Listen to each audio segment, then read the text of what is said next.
VikesNow, Dustin Baker. This is the Thursday edition, April 21st. I am here with Chris Tomasson. How are you, sir?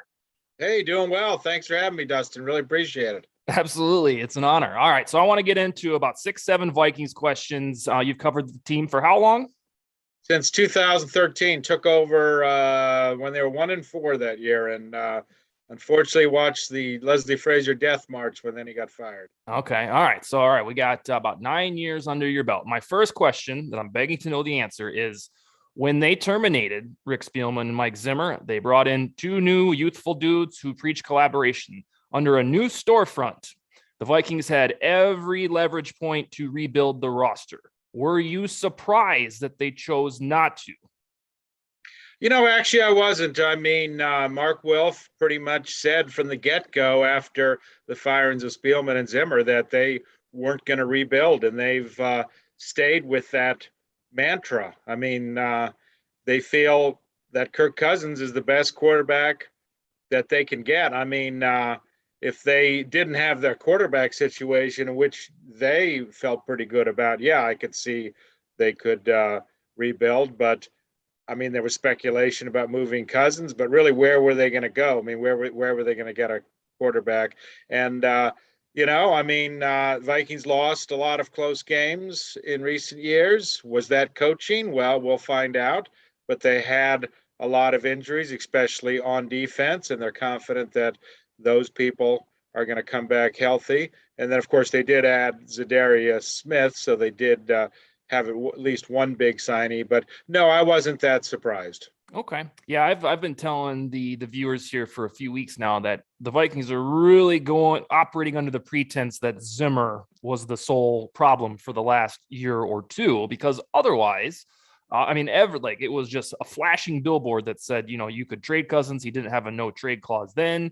There's a lot of veterans that are approaching 30, but they said, no, we like these guys. So here they are back. In that same sentiment, Vegas odds makers this time of year, kind of like last year, have Minnesota pegged right around a 9-win team.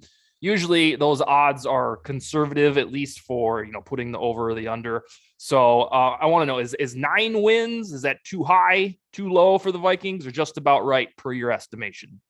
I think it's just about right, and kind of piggybacking on my earlier point in terms of rebuild or not.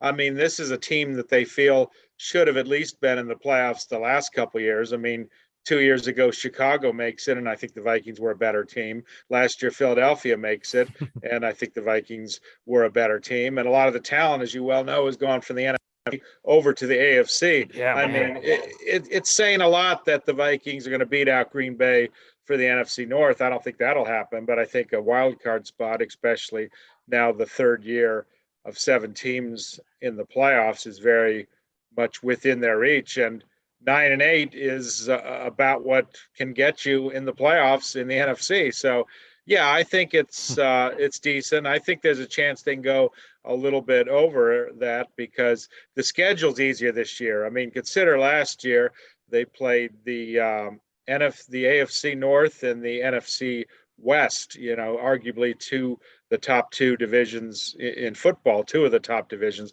in football. They went 2-6 in those particular games. Now the schedule is easier. They've got the AFC East and the NFC East, so that's going to help their cause. Just a random follow-up. Do you enjoy covering the team when they're having a 2017-like season where it's winning, or to you, is it just a job regardless if they're shitty, if they're good? I mean, we don't root really wins and losses. I mean, we root for good stories and what have you. I mean, if you're working on a big feature on a certain player, you might want to see them do well. It's going to help your feature and what have you. So, yeah, I mean, you root for interesting stories. I mean, sure, when they're winning, more people are reading the paper. There's more buzz. I mean, like 2017, the run to the NFC Championship game.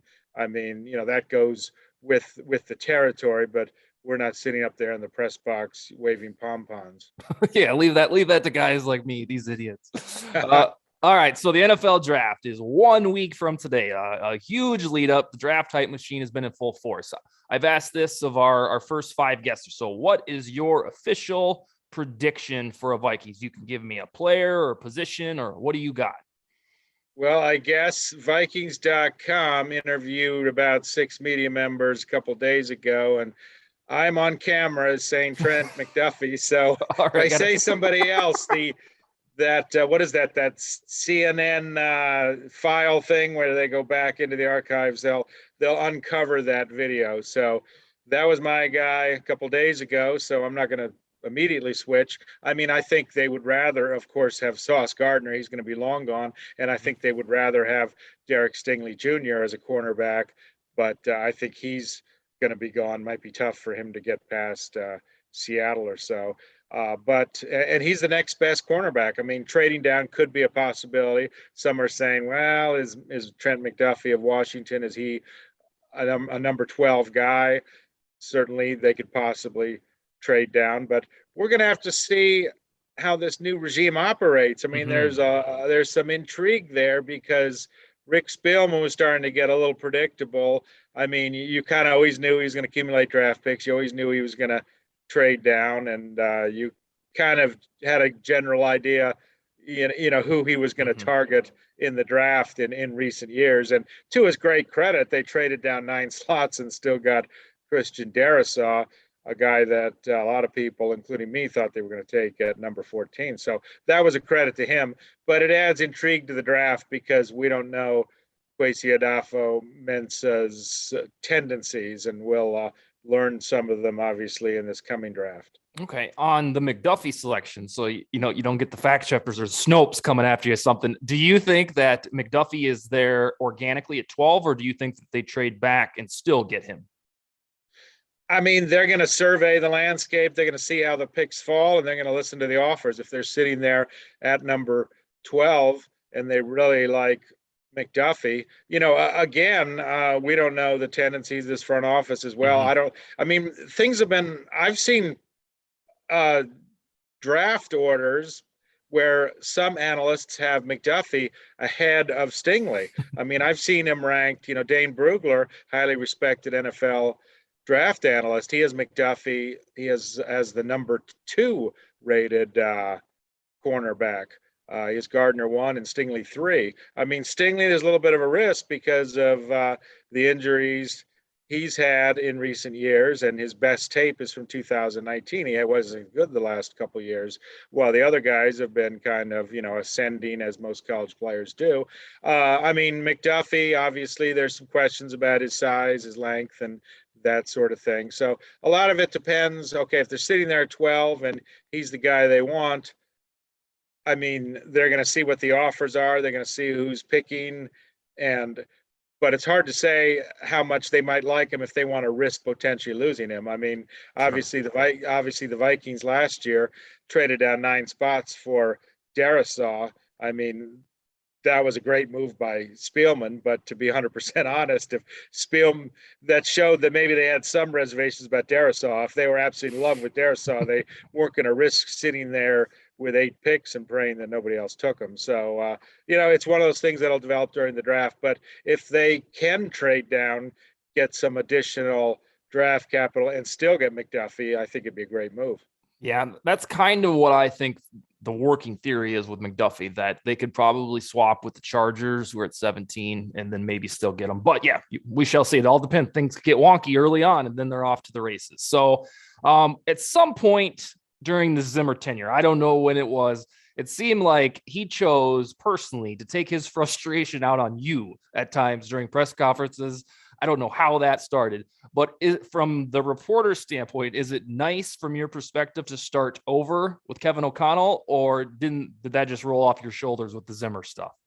Well, as a reporter, whoever it is, I just ask the questions and wait for the answers. And certainly O'Connell is providing longer answers. So I'm sure the media is fine with that. I mean, my dealings with Kevin have been great so far, but I think it all kind of Zimmer's attitude permeates through the organization. I mean, I think Eric Kendrick said it best, that it was a fear-based organization after Zimmer was fired. And I remember media-wise, I had asked Clint Kubiak, about Justin Jefferson, and he said, "Oh, we got to get the ball to him more," which is obvious. I mean, of course they need to get the ball to him more. And then Zimmer says after the next game, when I asked about Jefferson, he makes an offhand comment like, "Well, but about Kubiak had said that, and they did get the ball to him more." Well, he shouldn't be saying that to the media. I mean, when everybody's walking on eggshells, assistant coaches, players are looking over their shoulder, afraid of what they're going to say, quote, fear-based organization. That's not a healthy situation. So it doesn't seem like that'll be the case with Kevin O'Connell on board. Yeah, it seems like that's the old way of doing things, that hard-nosed approach that you could probably get away with 20, 30 years ago. But now in a new era of collaboration and offense first brains, I agree that that's probably why things changed foundationally. So the Vikings are, I guess, cash strapped in the sense they still have to sign a draft class. In theory, they could free up cap space. There's still a few notable free agents on the market. Notably, J.C. Treader is one that was shockingly released a month ago, and the guy still isn't signed. So I want to know, do you believe the team will sign one more big name free agent, or do you think they're rolling with what they got? I'd be surprised they sign another big name free agent. I could perhaps see them maybe adding a potential veteran here or there. I mean, obviously, the cornerback situation needs work, and we'll have to see if they indeed take a cornerback in the first round, and then they'll have a chance to evaluate that cornerback during rookie mini camp and then during the offseason drills. And they'll kind of look and see if they think they need a veteran, but I'd be surprised if there's like a huge expenditure. They're about 12 million under the cap now. They need about 4 million to sign their draft choices. You want some walking around money, obviously, but if they can push a little money to next year, I mean, the salary cap will go up a decent amount, but if they, it's really going to go up a ton in 2 years, 2024. If they can push a bit more money to next year, fine, because as you well know, with all these contracts they've restructured and these new guys they've signed, they're pushing a lot of money into the future. So they still got a lot of money committed in 2023. And if they can get a little help cap wise for that year, they might take it. Fair enough. All right. The last thing I got for you is a question about a unforeseen breakout player. So a year ago at this time, I was doing my other show with Bryant McKinney and with Sally from Minneapolis and my guy Ron from Mean Prairie. And we were talking about players that could ascend and break out in 2021. And none of us forecast KJ Osborne because it was such crickets from him during the 2020 season. Lo and behold, he became the WR3 that the Vikings fans have yearned for since Jarius Wright. So I want to know from your Vikings brain, who is a guy that could kind of have that Osborne ascension that nobody is thinking about right now? Well, since Cameron Bynum just told us that he wants to be the best player in the history of football, I mean, I would be foolish, I guess, not to name him, of course. But, seriously, I think he'll take a decent step. I mean, it looks like he's the guy as the other starting safety, alongside Harrison Smith. And the only way I would see that not happening is if Kyle Hamilton slips to the 12 spot and they think that he's too good to pass up. And he might not be at that particular spot, because even if he's not the starting safety replacing Xavier Woods, Harrison Smith obviously is showing some age and they're going to need a replacement there. So at this point, it looks like he's going to be stepping into the starting lineup, and he looked pretty good in his 2 starts last year in place of Smith. So wouldn't be surprised if he takes an additional step this season. And then, in about 20 years, I look forward to covering his Hall of Fame enshrinement. Well, yeah, he's got to do something now after you put that out there. I mean, you didn't need to say that, but yeah. All right. So where are you covering the draft from? Are you doing that from Twin Cities, or are you going to Vegas? Oh, no, the media, the best place to be is at the TCO Performance Center. Okay. It's going to be finally 100% back to normal. 2 years ago, of course, it was all virtual. Last year, they did have the draft. That's a TCO Media Center, but obviously, social distancing, masks, et cetera. But this year, it'll be fully, back to like it was before. I mean, Adolfo Mensa will address the media after each evening's festivities. Kevin O'Connell will talk, and they'll get all the players there on Zoom calls and that sort of thing. So Cool. it'll just be kind of business as usual again this year. All right, excellent. All right, any closing arguments? Any final thoughts for our viewers? That's it, my friend. All right, well, we'll hope you come back maybe this summer when training camp heats up or something like that. Okay. All right, sounds great. All right, that's all we got, and we'll be back on Friday.